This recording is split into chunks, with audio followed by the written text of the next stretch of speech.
Planes are a national obsession.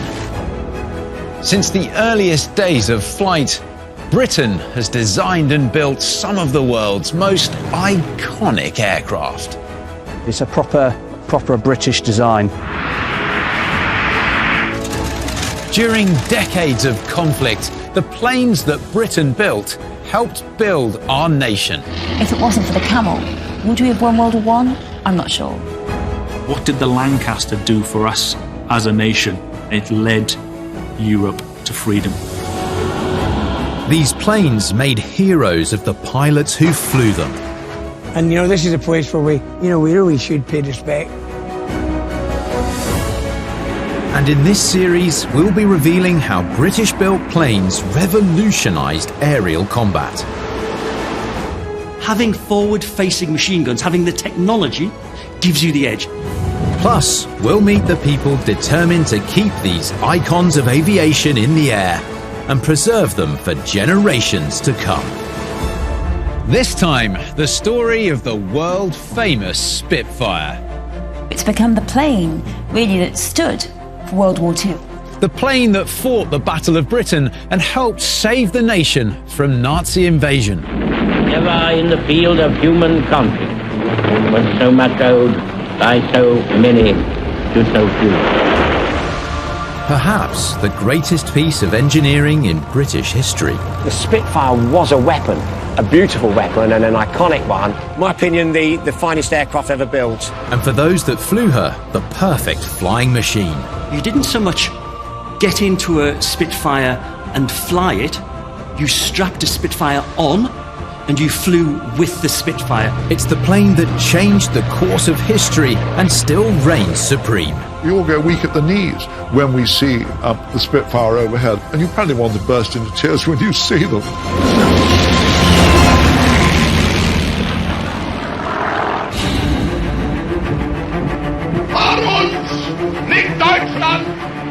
It's the summer of 1940, and Britain is fighting for its very survival. The Nazi invaders have steamrolled their way across Europe. With France in German hands, Adolf Hitler prepares for the invasion of the British Isles. Hitler had hoped that Britain would realise that they couldn't win the war, would come to terms. So he therefore laid down a plan called Operation Sea Lion.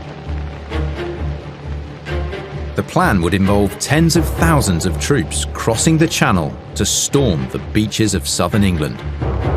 But it couldn't proceed until the German Luftwaffe controlled the airspace above their invasion fleet.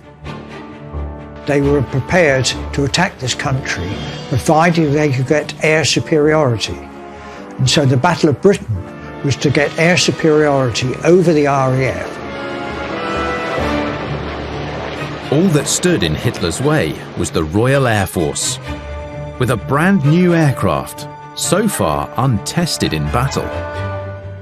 Britain was pretty ill prepared for war in 1940. The one contingency for which Britain was well equipped in 1940 was to defend itself against attack, because it had these new fighters, the Spitfire. This new aircraft was about to face the ultimate test, with the fate of a nation hanging in the balance. But the story of Britain's greatest fighter didn't begin in the shadow of war. It began on a summer's day, almost a decade earlier. In 1931, 1 million people gathered on the south coast to watch the famous Schneider Trophy race, a competition to find the world's fastest seaplane. Everybody was designing new aircraft to compete in these races, and sometimes one nation won them, sometimes the others did. The British took this very seriously. Britain's entry, the Supermarine S6B monoplane, was the work of up-and-coming designer Reginald Mitchell. Mitchell's plane was victorious, reaching speeds of over 400 miles per hour, a world record. Britain's Air Ministry were quick to take notice. And the Chief of the Air Staff said, I want some new ideas. I want monoplanes instead of biplanes. And he felt that monoplanes should be investigated. most aircraft of the era were biplanes. Two wings provided greater lift. But there was a downside. Greater air resistance meant less speed. Monoplanes offered the promise of an aircraft that would be more streamlined and much faster. Mitchell's initial attempt at building a monoplane fighter, the Type 224, turned out to be a flop. His design was let down by an underpowered engine. And Mitchell was actually not angry, but disappointed with this. So he then went back to his drawing board. Mitchell had faith in his monoplane design, now paired with a new Rolls-Royce engine, the Merlin. It was a game changer. In March 1936, Mitchell's Spitfire prototype flew for the very first time. The plane evolved into one of, if not the greatest, high-level interceptor fighter of the Second World War. But as it was being put through its paces, the threat from Nazi Germany was increasing. Hitler was developing new long-range bombers and building the largest air force in Europe. Britain's pre-war Prime Minister, Stanley Baldwin, had warned that London could quickly be devastated by a fleet of enemy bombers. Stanley Baldwin had uttered the words, "The bomber will always get through." And there was a fear, therefore, if war broke out, that the Germans would launch a big bombing campaign against this country. Now more than ever, Britain needed a fighter that could protect its skies. In June 1936, the RAF placed its first order for 310 Spitfires. Tragically, a year later, Reginald Mitchell succumbed to cancer at the age of just 42, but he left a remarkable legacy. His Spitfire was a streamlined fighter, with an all-aluminium fuselage, enclosed cockpit and retractable landing gear, powered by an improved 1,000 horsepower Rolls-Royce Merlin engine. It was armed with 8 .303 caliber Browning machine guns, each capable of firing at a rate of more than 1,000 rounds per minute. And its elliptical wing here gives the Spitfire its distinctive look. The Spitfire would become the most agile aircraft in the sky.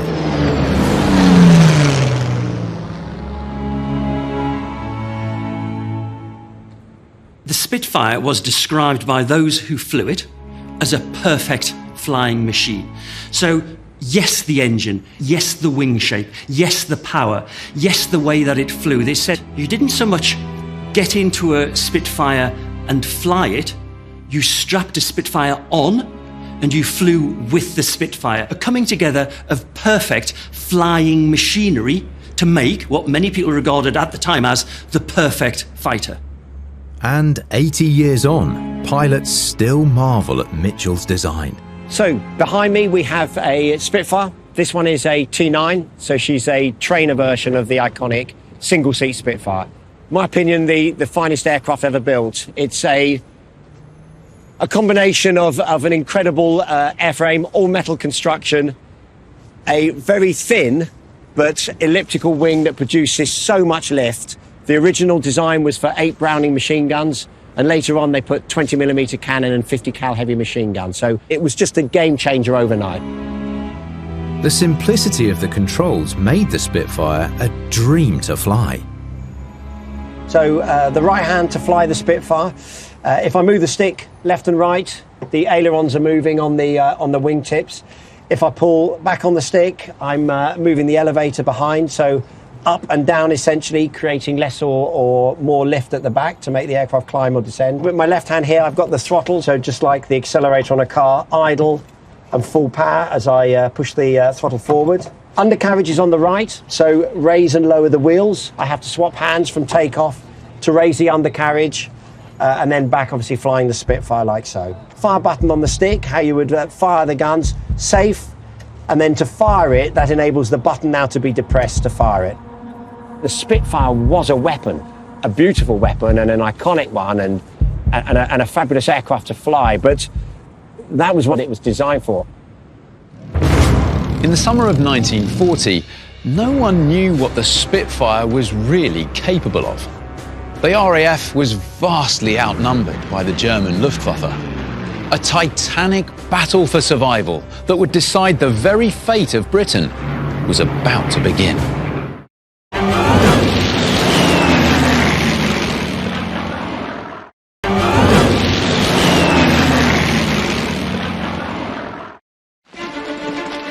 In the summer of 1940, Britain seemed on the brink of defeat. Nazi Germany had crushed resistance on the continent of Europe.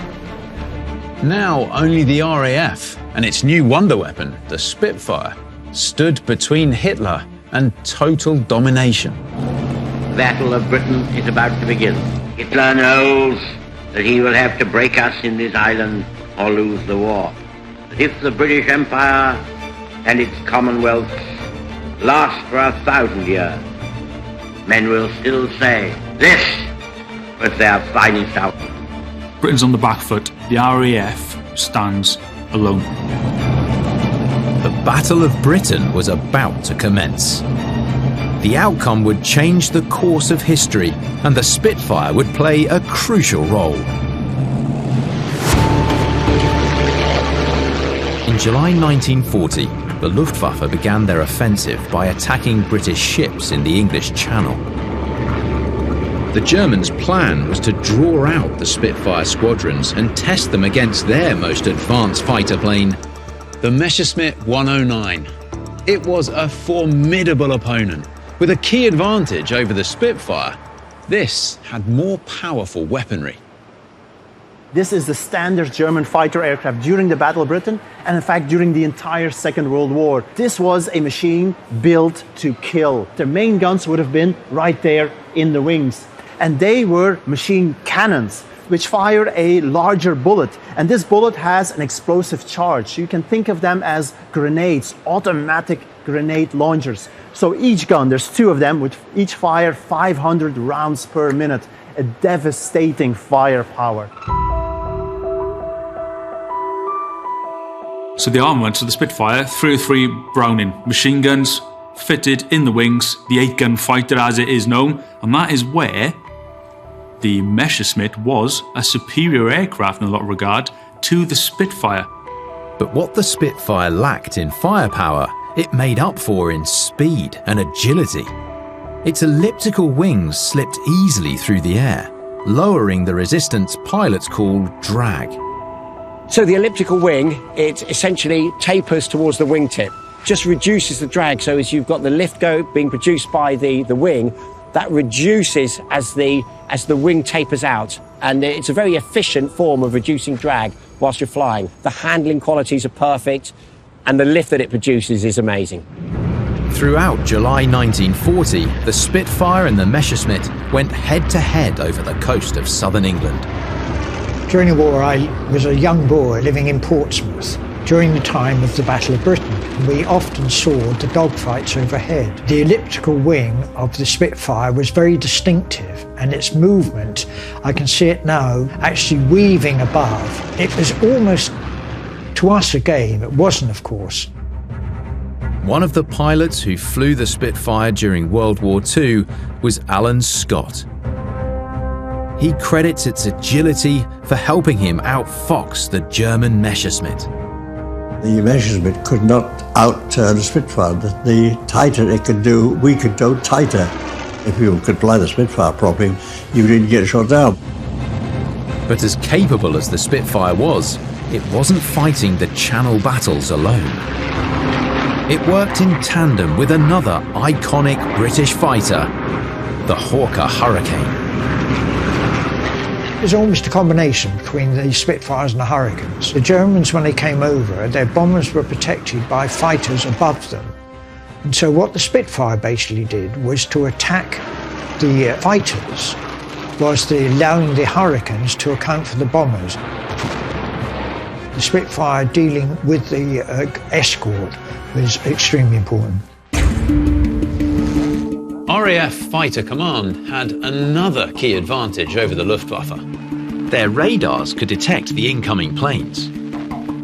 Britain had the most sophisticated system of fighter defense in the world, with radar and with a telephone system that were able to vector them onto the approaching formations.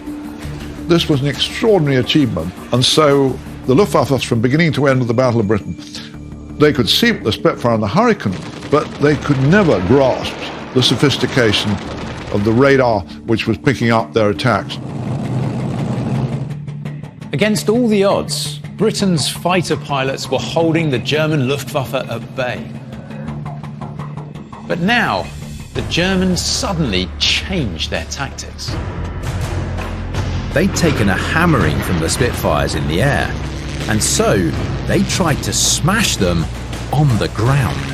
Vulnerability of an airbase was first highlighted during the Battle of Britain. RAF aircraft were extremely vulnerable, sat on the deck. If they were still there and caught by surprise by the German bombers, they were taken out in quite large numbers. The crunch came on the 18th of August. A huge aerial armada, 300 Nazi bombers and 700 fighters headed for England with orders to pulverize the Spitfire bases. It's gone down in history as the RAF's hardest day. When the squadron bell rang and, everybody was screaming, scramble, they would, amazingly, they would be able to get 12 Spitfires airborne in around about 2 minutes. Ground engineers would start them, they would strap in as they taxied, and they would get airborne. It was the most intense dogfighting yet. Both sides knew that the battle had reached its climax. Try and understand what it must have been like, knowing that some of you wouldn't be coming back from that sortie, doing that 4 or 5 times a day.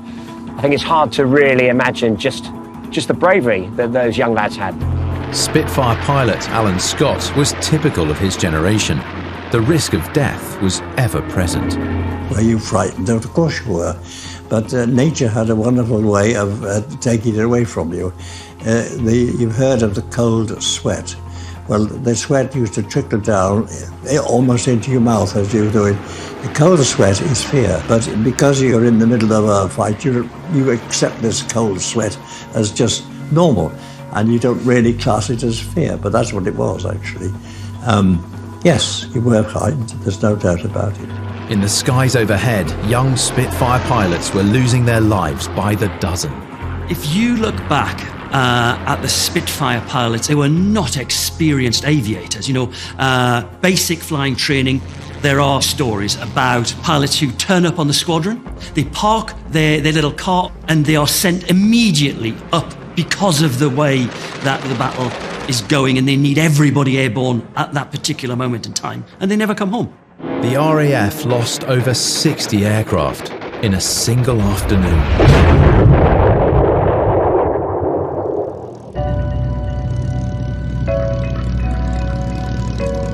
But crucially, Britain was still fighting.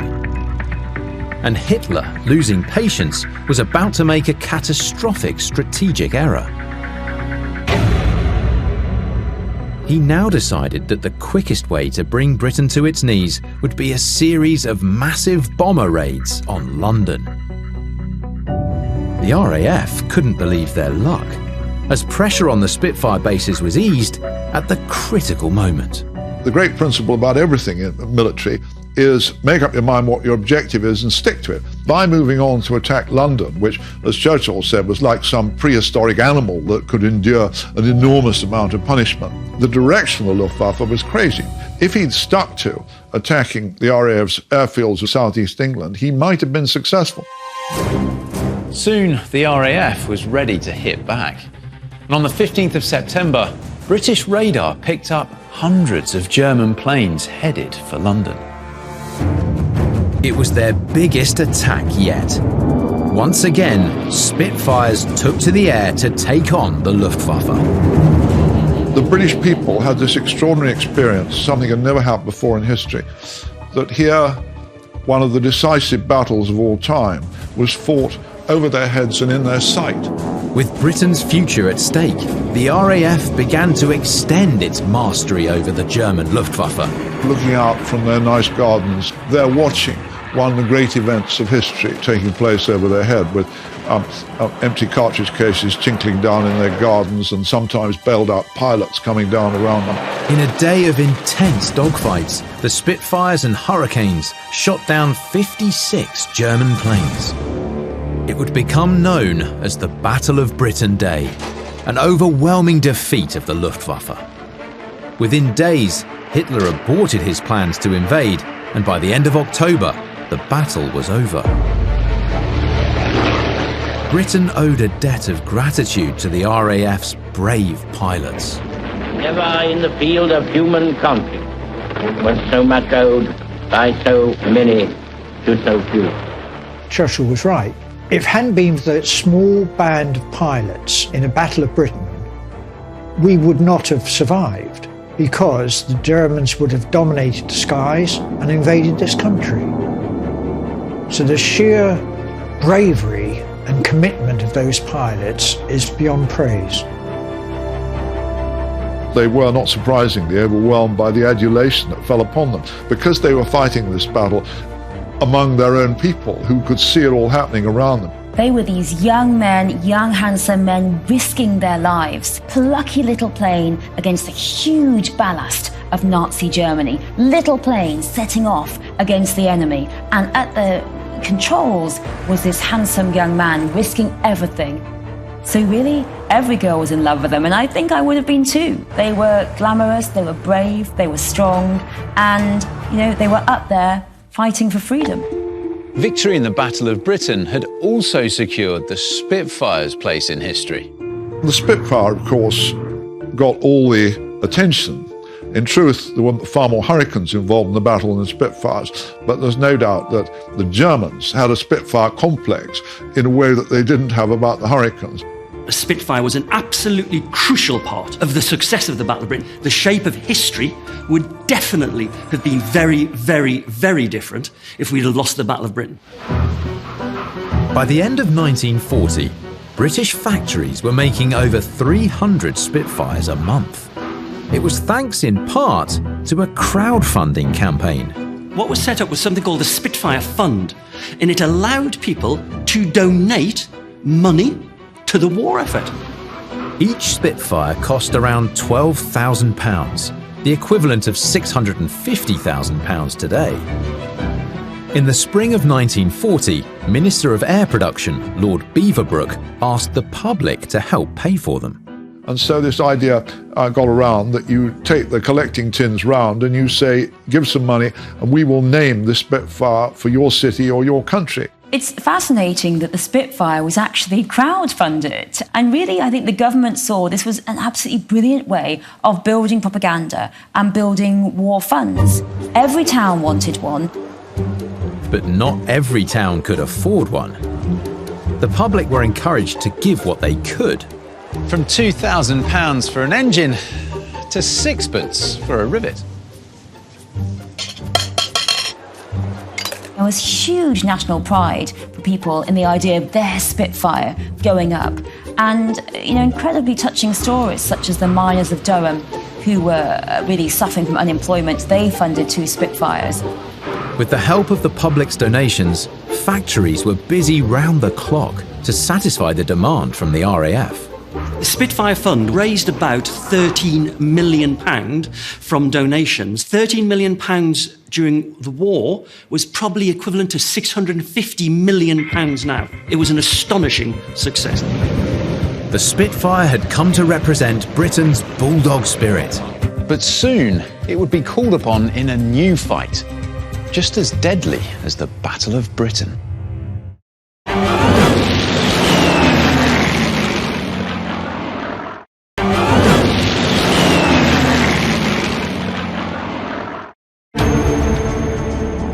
In 1941, the Spitfire would be called upon to do battle in an entirely new theatre of war. Hitler wanted to conquer North Africa. But forces stationed on the British colony of Malta threatened German supply lines. Before any invasion, the Luftwaffe would have to defeat the RAF. British engineers realised that though the Spitfire had triumphed in the Battle of Britain, improvements could still be made. No one said, well, wow, the Spitfire's great, that's all we need, let's stick with that, we're bringing down the Germans super fast. A lot of efforts were made throughout the war to really transform it. During the early months of the Battle of Britain, the Spitfire was outgunned by the cannons of the German Messerschmitt. But later models were more powerful and more heavily armed. An updated Merlin engine provided more speed. The redesigned wings typically carried 4 machine guns and 2 20mm cannons, capable of firing shells with an explosive charge. Finally, the Spitfire was a match for the Messerschmitt. It wasn't until the Mark V that the wings were expanded slightly with teardrops so it could carry the cannons. And of course the rival, the 109, had the 2 cannons, had the 2 machine guns. The Merlin engine, you stick that into the Mark V, that unique design, and you have one hell of a fighter. In the nick of time, the first of the new Spitfires reached the beleaguered island in March 1942. Alan Scott was one of the Spitfire aces who took part in the Battle of Malta. Malta was strategically important for both sides, and we have to keep the Med open, because without that open we lost on the Far East. So it was a very important target for the Axis to attack. They wanted to get rid of us. Hitler was determined to bomb Malta into submission. The island was under siege. Just as they were during the Battle of Britain, the Spitfire squadrons were outnumbered.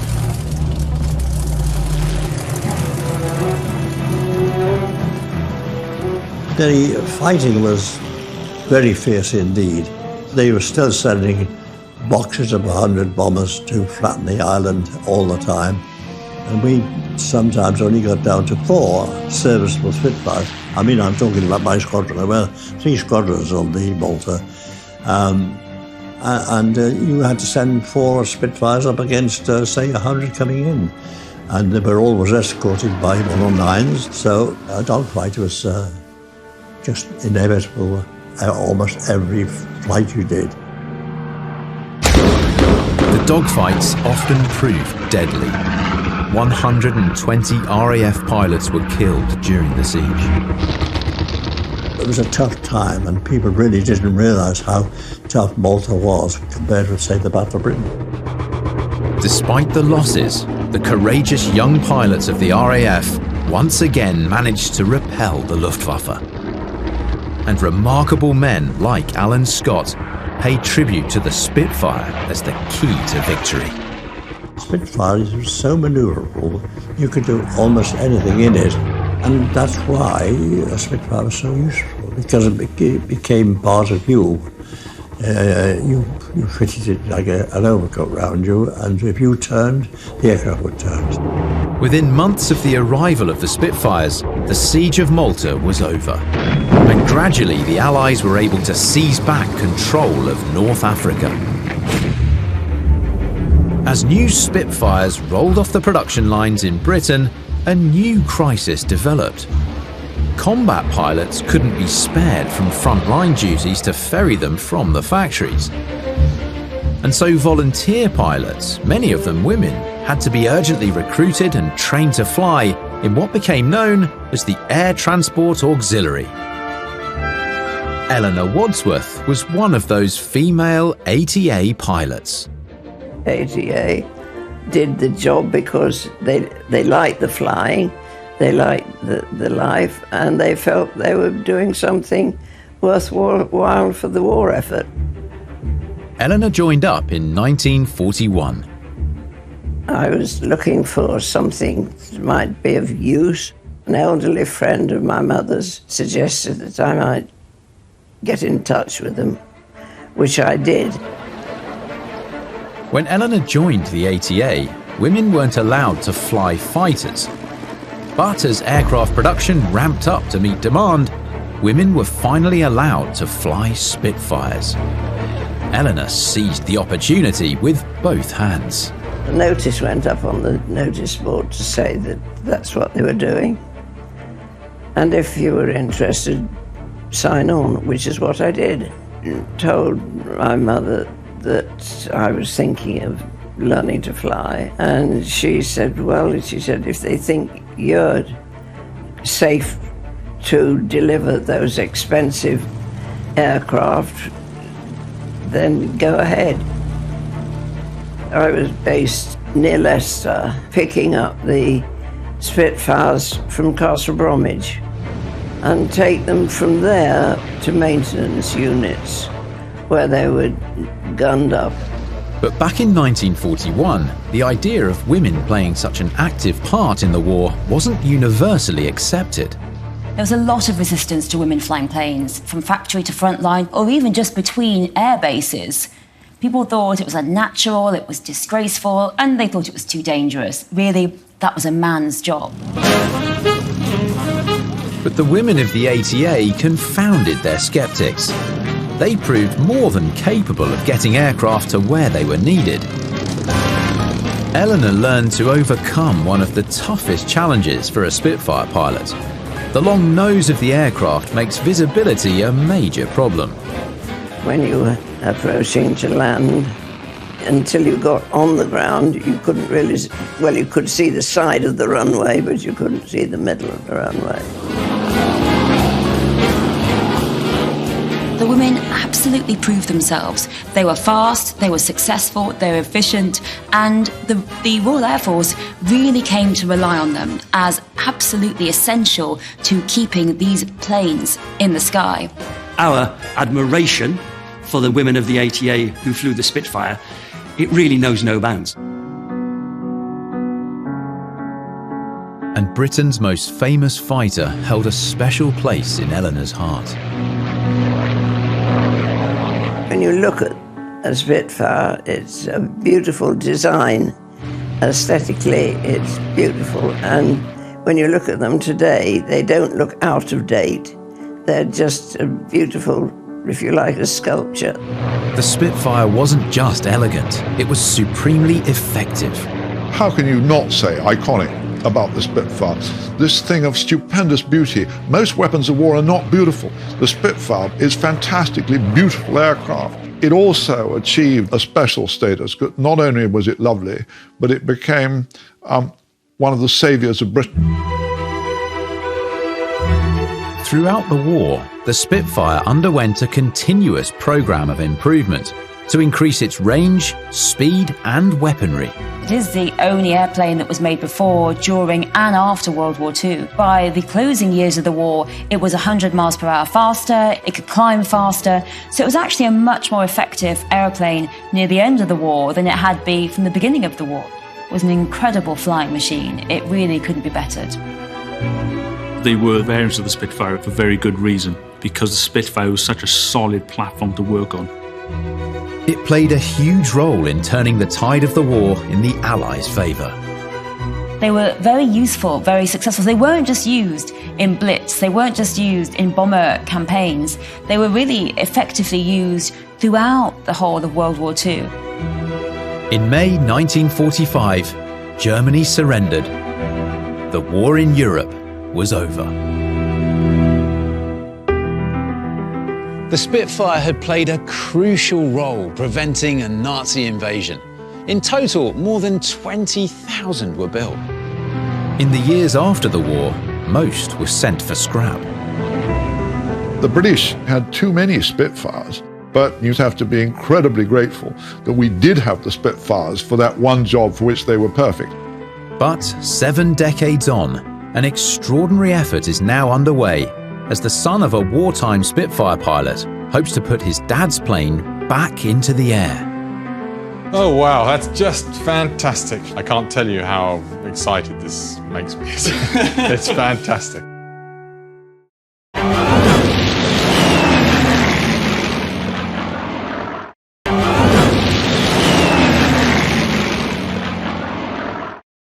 The Spitfire had undoubtedly played a pivotal role in the Allied victory of World War II. But even Britain's most famous fighter couldn't keep up with the unstoppable march of technology. The dawn of the jet age saw the Spitfire become obsolete. It was only the rise of the jet that killed the Spitfire forever and made it into a relic, a souvenir. But without the rise of the jet plane, the Spitfire would have carried on forever. The last part goes into the last Spitfire. It all started in the life and death days of the Battle of Britain. Now we've got more Spitfires than we know what to do with. The Spitfire was finally retired in the 1950s, and most were scrapped. Of the 22,000 produced, today fewer than 300 remain, and only around 60 are airworthy. But there are people determined to save the great plane that helped save Great Britain. What's going on then, Tim? Master switch cables, run them down to the fuse box. In Bedfordshire, engineer Tony Hoskins and his colleagues are bringing Spitfires back to life. Spitfire it's an iconic machine. If you're looking at something that is designed that most people know of as a household name, then Spitfire is going to come up as an aeroplane. And then seeing it get back into the air again, I take great pride from that. At the moment, they're restoring a Seafire, a naval version of the Spitfire that was first produced in 1942. The Navy needed a fighter that could defend the fleet. So they came up with the Seafire series, which is an adaptation of the land-based Spitfire fighter that everyone knows. And in the early part of 1943, they got round to the design that we see here, which is the Seafire 15.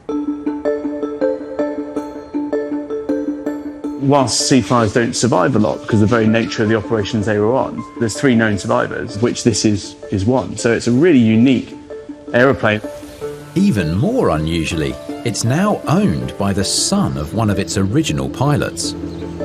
Tim Percy's dad, Captain Terence Percy, flew the Seafire when he served with the Royal Navy. He was flying that aircraft from HMS Venerable in 1946. HMS Venerable was doing a tour of the Far East. She was stationed initially in Sri Lanka. He always told me that that was the favourite aircraft he ever flew. Amazingly, 70 years later, Tim managed to track down his dad's Seafire.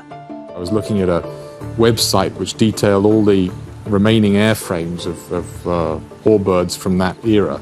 And I suddenly came across this small section of Seafires. Couldn't believe my eyes. I mean, I literally saw spots in front of my eyes. Tony's been working on the Seafire since it arrived in 2014.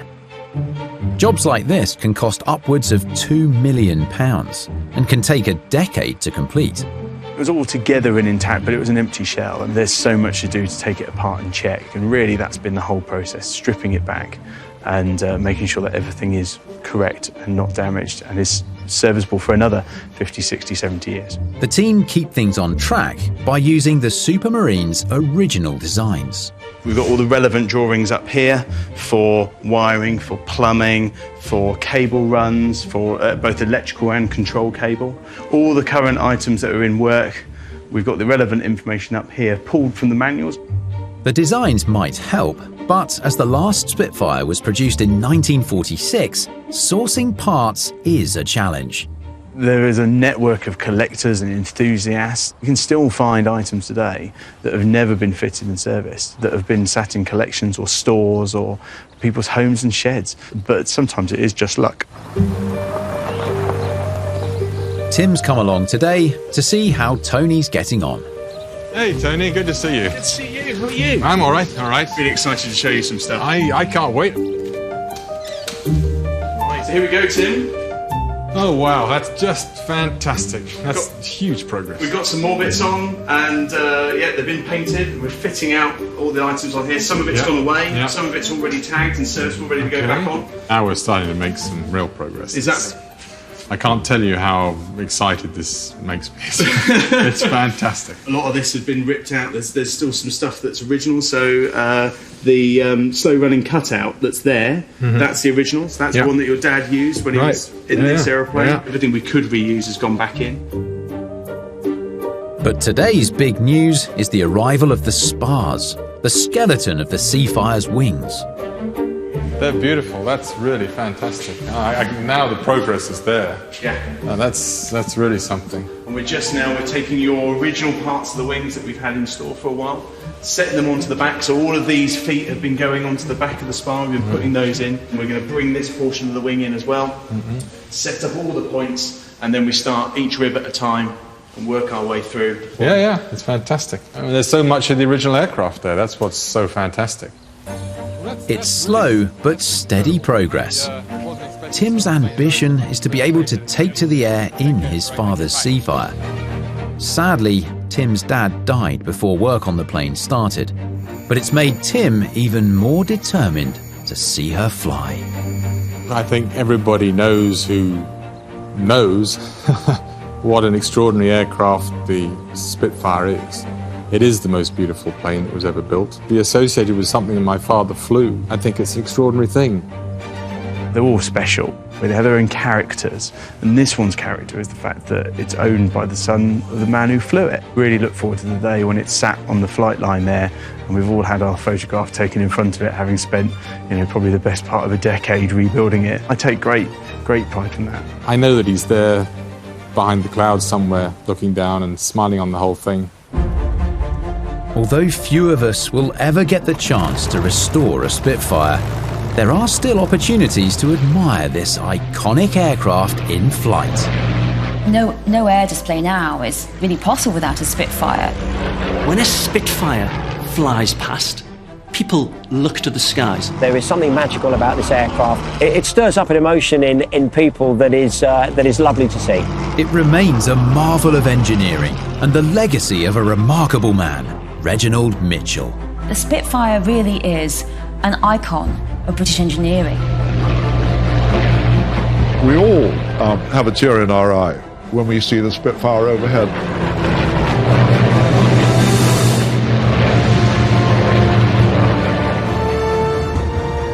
The Spitfire puts its stamp on British history like no other machine before or since.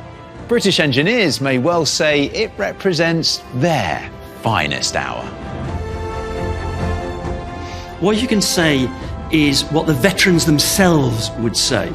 They talk about an almost perfect fighter. I flew it when I was 96 and did some steep turns, did a roll, and just to make sure that I could still fly it. It's like riding a bicycle. It's a wonderful aircraft. The Spitfire always will be our most beloved plane. The Spitfire is a fine example of what we can do, what we are capable of as a nation.